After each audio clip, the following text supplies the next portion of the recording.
Imagine a world without smartphones, without easy access to information at our fingertips. Hard to envision, isn't it? This is the world that Steve Jobs, a visionary and a game-changer, transformed forever. His audacious ideas and relentless pursuit of innovation revolutionized the tech industry, altering the way we communicate and access information. From the iPhone to the iMac, his creations have become an integral part of our lives. So who was this man who dared to think different and change the world? Let's find out. Born on February the 24th, 1955, Steve Jobs was adopted by Paul and Clara Jobs, a couple who resided in Mountain View, California. They were not scientists or engineers, but they recognized and nurtured young Steve's burgeoning interest in electronics. Paul Jobs, a machinist, introduced his son to the world of mechanics and design, setting up a workbench in their garage where they spent countless hours tinkering with objects, taking them apart and putting them back together. During his high school years, Steve frequented after-school lectures at the Hewlett-Packard Company in Palo Alto.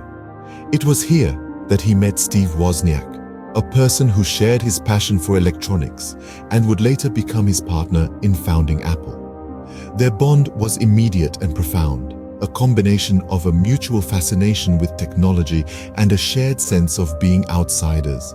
However, the traditional path of education didn't appeal to Jobs. After graduating from high school, he enrolled at Reed College in Portland, Oregon, only to drop out after 6 months. Jobs continued auditing classes for another year and a half, one of which was a calligraphy course that would later inspire the typography of the first Macintosh computer. In the early 70s, Jobs embarked on a journey to India seeking spiritual enlightenment. He returned with a shaven head, wearing traditional Indian clothing and a changed worldview. He became a practitioner of Zen Buddhism, which would profoundly influence his design, aesthetic, and business philosophy. Upon his return, Jobs began attending meetings of the Homebrew Computer Club with Wozniak. He took a job as a technician at Atari, a manufacturer of popular video games, to save money for a trip to India. The experience at Atari not only provided him with valuable industry insight, but also instilled in him an appreciation for the intersection of technology and design. With a renewed sense of purpose, Jobs returned to the US, setting the stage for a technological revolution. In 1976, a garage in California witnessed the birth of a company that would redefine technology, Apple Inc. The brainchild of Steve Jobs, Steve Wozniak, and Ronald Wayne, Apple was conceived with one primary goal: to make technology accessible and friendly to the everyday user. The trio's first creation, the Apple I, was a testament to this ethos. It was a bare-bones computer kit, a far cry from the sleek devices we associate with Apple today. Yet, it was groundbreaking. For the first time, a personal computer was affordable, and it wasn't confined to the realms of research labs or corporate offices. The Apple I was for everyone. However, the real game-changer came in 1977 with the introduction of Apple II. A complete, ready-to-use computer, it was an instant hit. It was more than a machine, it was a revolution, a symbol of the democratization of technology. With its color graphics and open architecture, the Apple II was a beacon of innovation that signaled the dawn of a new era in personal computing. But the trio wasn't done yet. In a bold move, Apple introduced the Macintosh in 1984. With a graphical user interface and a mouse, the Macintosh was unlike anything the world had seen before. It was intuitive, it was user-friendly, and it made computing a visual, interactive experience. The Macintosh was a gamble, a risk that many thought was too great. It was expensive, it was different, and it was challenging the status quo. Yet, it was this audacity, this willingness to push boundaries and defy conventions that set Apple apart. It was this spirit that made Apple Apple. The Macintosh set the standard for personal computing, but the journey was far from smooth. As we move forward in our story, we'll see the trials and triumphs, the setbacks and comebacks that shaped Apple and in turn shaped our world. Jobs faced a major setback in 1985 when he was ousted from Apple, the very company he had founded. It was a blow that could have ended many careers, but not Jobs. Instead, he took this as an opportunity to venture into new territories, to push his boundaries, and to reinvent himself. In the following year, Jobs founded Next, a computer platform development company that focused on the higher education and business markets. The journey wasn't easy. The products were technologically advanced, but their high price points led to limited sales. Despite the setbacks, Jobs pressed on, driven by his relentless pursuit of perfection and innovation.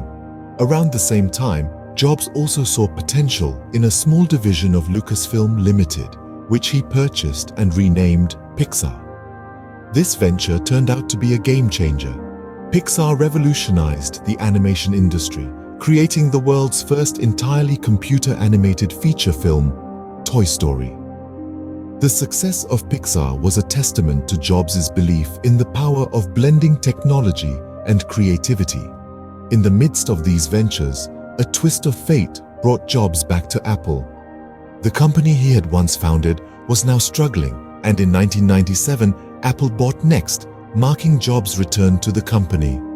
It was a triumphant comeback, a phoenix rising from the ashes moment. Jobs was back at Apple, not as the young, rebellious co-founder, but as a seasoned visionary with a wealth of experience. He was ready to take on the world, to challenge the status quo, to think different. And think different he did.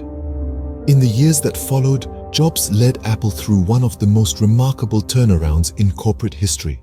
So, despite the trials and tribulations, Jobs triumphed. He turned his setbacks into stepping stones, his failures into fuel for success. His story is a testament to the power of resilience, of never giving up, of always striving for excellence. Jobs was back at Apple, ready to introduce products that would once again revolutionize the tech industry. The turn of the millennium saw the birth of the iEra, a series of groundbreaking products starting with i. Let's start with the iPod, shall we? Introduced to the world in 2001, it was nothing less than a revolution in the realm of music. It was a device that could hold thousands of songs in your pocket, a concept unheard of before. The iPod wasn't just a music player, it was a symbol of the future, a testament to the brilliance of Apple's innovation, but Apple didn't stop there. In 2007, the world was introduced to the iPhone. The iPhone was more than just a phone. It was a computer, a camera, a music player, and a portal to the internet, all packed into one sleek device. The iPhone redefined what a phone could be and set new standards for mobile technology. It was a game changer, shaping the future of smartphones and setting the stage for a new era of connectivity. And then, in 2010, came the iPad. The iPad was a completely new kind of device, a tablet that bridged the gap between smartphones and laptops. It brought about a new way of consuming media, of browsing the internet, of playing games. It was a device that changed the way we interact with technology on a daily basis. Each of these devices, the iPod, the iPhone, and the iPad, were more than just products. They were cultural phenomena that transformed the way we live, the way we work, and the way we communicate. They pushed the boundaries of what technology could do, and in doing so, they shaped the world we live in today. These products didn't just change Apple, they changed the world.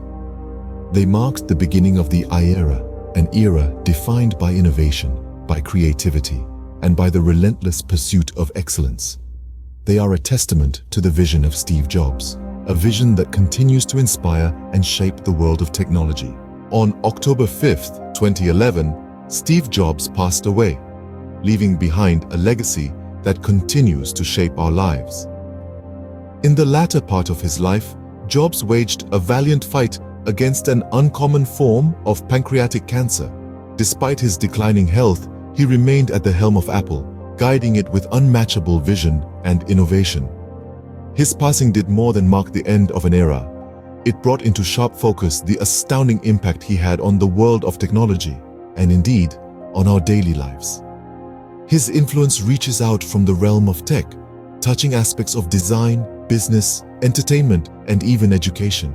His ability to foresee what people wanted before they knew they wanted it, and his relentless pursuit of perfection are traits that continue to inspire entrepreneurs and innovators worldwide. His creations, the iPod, iPhone, iPad, iMac, and Macintosh, were not just products, they were revolutions in their own right. They transformed how we consume information, interact with the world, and connect with each other. They broke barriers, set standards, and defined a generation. The legacy of Steve Jobs is not confined to the four walls of Apple's headquarters or the sleek devices we hold in our hands. His legacy is in every idea that challenges the status quo, in every bold step that dares to defy the ordinary. Steve Jobs changed the way we work, play, and communicate. His life is a testament to the power of thinking differently.